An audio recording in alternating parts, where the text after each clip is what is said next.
श्री सच्चिदानंद सद्गुरु साईनाथ महाराज की जय। जय गुरुदेव दत्त साईनाथ महाराज की जय। जय कार्तिक दामोदराय नमः। సాయి బంధువులందరికీ కూడా నా ఆత్మీయ నమస్సుమాంజలి. మనం ఈరోజు 15వ అధ్యాయంలో కార్తీక పురాణం 15వ అధ్యాయం గురించి తెలుసుకుంటూ ఉన్నాం. ఇంకా వశిష్ఠ మహర్షి అంటున్నాడు, ఎంత చెప్పినా తనివి తీరిన వంటిది ఎటువంటి, ఎంత చెప్పినా దీన్ని తనివి తీరేటువంటి కాదు, దీని మహిమను ఎంత వర్ణించినా అతీతంగా దాని వర్ణన వస్తూనే ఉంటుంది రాజా. ఇక్కడ కార్తీక మాసంలో చేసేటువంటి దానాలు కావచ్చు, దీపాలు అనంతమైన ఫలితాలను పొందుతారు.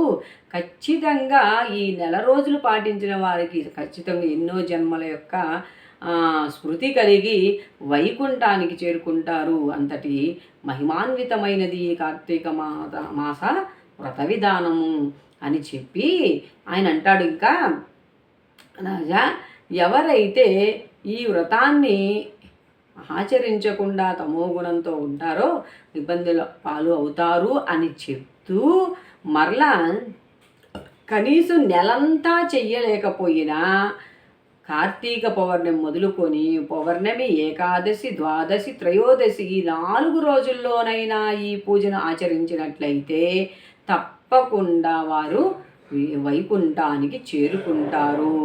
ఉసిరికి దానం అవన్నీ కూడా గత అధ్యాయంలో చెప్పున్నాడు కదా దాన ఫలితం.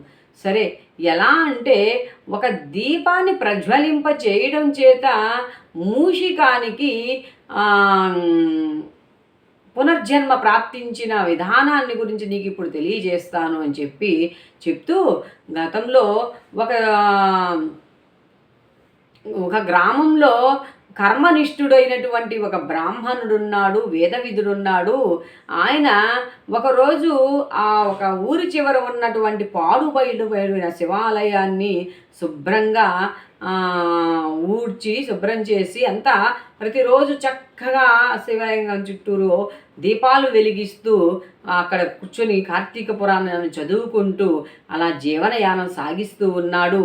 అలా సాగిస్తున్నటువంటి ఆయన ఒకరోజు చక్కగా అన్నీ కూర్చుని పురాణ శ్రవణం చేసి ధ్యానంలో కూర్చున్నటువంటి సమయంలో ఆయన కళ్ళు మూసుకొని అలా శివుణ్ణి ఆరాధించుకుంటున్నటువంటి సమయంలో ఒక ఎలుక ఎక్కడి నుంచి వచ్చిందో ఏనో గర్భగుడిలోకి వెళ్ళి తనకు ఆకలిగా ఉండడం చేత అక్కడంతా చుట్టుపక్కల వెతికితే ఏమీ కనిపించకపోగా నెయ్యి వాసనతో ఉన్నటువంటి ఒక దీపపు ఒత్తిని నోటగరుచుకొని ముందుకు వస్తూ ఇక్కడ ఏంటి వెలుగుతుంది అనేటువంటి ఆ దీపం దగ్గరికి వెళ్ళేటప్పటికీ ఈ నోటగరుచుకొని ఉన్నటువంటి ఆ ఒత్తి వెలుగుతున్న దీపానికి అంటుకొని ప్రజ్వలిల్లింది. వెలగగానే ఆ ఎలుక ఈ దీపపు కాంతి ఏంటి అనుకుంటూ వదిలేసిన తర్వాత ఆ దీపం ఆ యొక్క ఎలుక రూపంలో ఒక అందమైన మానవుడు ప్రత్యక్షమయ్యి అది ఆయన వచ్చి ఈ యొక్క కళ్ళు మూసుకొని కూర్చున్నటువంటి బ్రాహ్మణుడు పక్కన ఉన్నాడు. ఆ బ్రాహ్మణుడు కళ్ళు తెరిచి చూసేటప్పటికీ ఎక్కడి నుంచి వచ్చాడు, ఏంటబ్బా ఈ మానవుడు అనుకుంటూ ఉన్నాడు. అడిగాడు, ఓ ఈ మానవా, నీవెవరివి? ఎప్పుడూ నాకు ఇక్కడ కనిపించలేదు, అసలు ఇక్కడ ఎందుకు వచ్చావు ఏంటి అంటే, అయ్యా మహానుభావ, నేను మూషికుడను, ఎలుకను. నేనేదో ఆకలిగా ఉండి మందిరంలో ఏదన్నా ఉంటుందేమోనని అలా వెతుక్కుంటూ వెళ్ళేసరికి అక్కడ ఏదో నెయ్యి వాసన వస్తుంది, అది ఏదో తినే పదార్థం అని చెప్పి అక్కడ ఉన్నటువంటి ఒక ఒత్తిని నోటగరుచుకున్నాను. వస్తూ ఉంటే ఆ మధ్యలో ఉన్నటువంటి ఇది ఏమి చేశాను, నా పూర్వజన్మ వృత్తాంతం తెలియజేయండి ప్రభు, నేను ఏంటి, ఎందుకు ఇలా అయ్యాను వెలుగ్గా అని చెప్పి అడుగుతాడు ఈ యొక్క బ్రాహ్మణోత్తముడిని. అప్పుడు చెప్తాడు, ఓరి నువ్వు గతంలో ఒక చోట ఉన్నప్పుడు నిన్ను బాఫ్లుడు అని పిలిచేటువంటి వారు అలా పిలుస్తున్నాడు. నువ్వు జైన మతానికి సంబంధించినటువంటి వాడివి, మీ తండ్రి చక్కటి సదాచార సంపన్నుడు, నీవు మాత్రం ఎటువంటి ఆచారాలు లేకుండా ఇటువంటి శుద్ధమైనటువంటి ధర్మమైనటువంటి పనులు లేకుండా అనేక రకాల వ్యసనాలకు బానిసవై జీవిస్తూ ఉన్నావు. అంతేకాకుండా ఏమాత్రం నియమనిష్టలను ఆచరించకుండా అమ్మాయిల్ని విక్రయిస్తూ జీవించావు.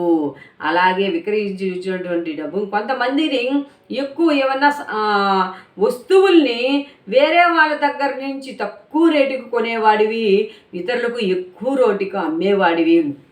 అలా నువ్వు ధనం సంపాదించావు. పోనీ ఆ ధనాన్ని, నువ్వు సంపాదించిన ధనాన్ని నువ్వన్నా అనుభవించింది లేదు, పోనీ ఇతరులకైనా ఇచ్చింది లేదు.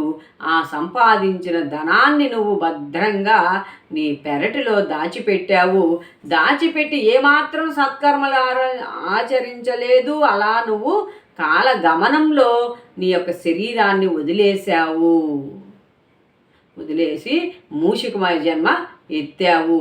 ఇప్పుడు కార్తీక మాసం అవడం చేత చక్కగా నీకు తెలుసో తెలియకో ఆ శివాలయం మందిరం ప్రాంగణంలో, ఆ శివాలయం లోపల నువ్వు దీప ప్రజ్వలన చేసినందువల్ల నీకు పూర్వజన్మ స్మృతి కలిగిందిరా నాయన. పూర్వజన్మ మళ్ళీ నీకు సంప్రాప్తించింది. వెళ్ళి చక్కగా ఇప్పుడైనా జన్మని సార్థకం చేసుకో. నీ పెరట్లో దాచిపెట్టి ఉన్నటువంటి ధనాన్ని తవ్వి బయటికి తీసుకొని ఇప్పుడైనా దాన ధర్మాలు చేసి చరితార్థుకారా నాయన అని చెప్పి చెప్తారనమాట ఆ బ్రాహ్మణోత్తముడు. అంటే ఇక్కడ మనకి ఒక వృత్తాంతంలో ఏం తెలుస్తూ ఉంది? మూషికుడు అనేటువంటిది అంటే ఎలుక. గత జన్మలో కూడా చూసాం కదా, పురాణం వినడం చేతనే మోక్షాన్ని పొందాడు.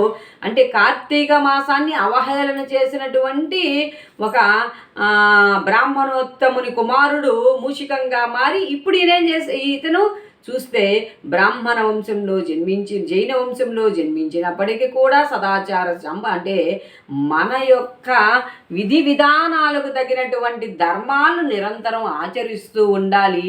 ఆచరించడం చేత మనకు ఉత్తమ జన్మలు, ఉత్తమ గతులు సంప్రాప్తిస్తాయనేటువంటి స్పృహతో జీవించాలి అని చెప్పి మనకి అధ్యాయం తెలుపుతుంది. లుబ్ధి వితంతు విషయంలో కూడా ఆమె అలానే జీవిస్తుంటే ఒక విప్రోత్తముడు వచ్చి ఆమెలో ఎరుకను కలిగించాడు, ఆమెలో స్పందన కలిగించాడు.